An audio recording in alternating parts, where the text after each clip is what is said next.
Hello, Susan here, and today I'm going to show you how to make a really nice seamless bind off or cast off in the round. So here's the example that we're working with. It's a mitten. I bound off along this edge here, and then right here is the beginning of the round. You can see that little seam.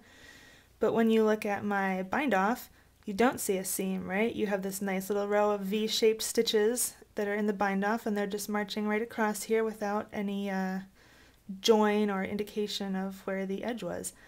So by contrast, here is an older project that I did.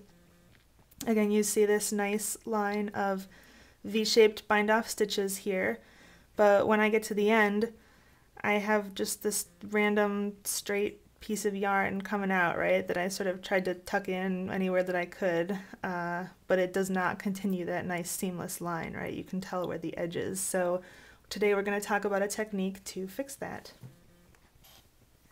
So here's the project we'll be working with.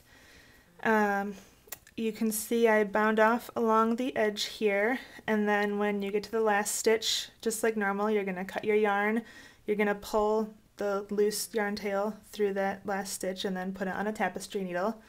And then we're basically going to fake an extra stitch that connects the last stitch of your bind off to the first stitch.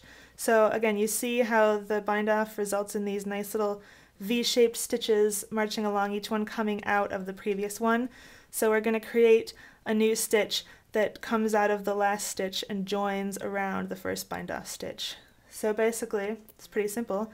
You just take your needle, you stick it through under the two legs of the first stitch of your bind off. I usually do it from the outside towards the inside, so from the right side towards the wrong side. You'll get the more or less same effect if you do it in the opposite direction, but it looks a tiny bit neater if you do it this way. And then here is the first or the last stitch of your bind off, right? This is the stitch that the working yarn is coming out of, and so we're just going to go right back into that stitch with our tapestry needle. Pull the yarn through, snug it up a little bit, and ta-da! You have this smooth, unbroken line of little V-shaped bind-off stitches, and then you just take your end and weave it in on the wrong side somewhere. Ta-da!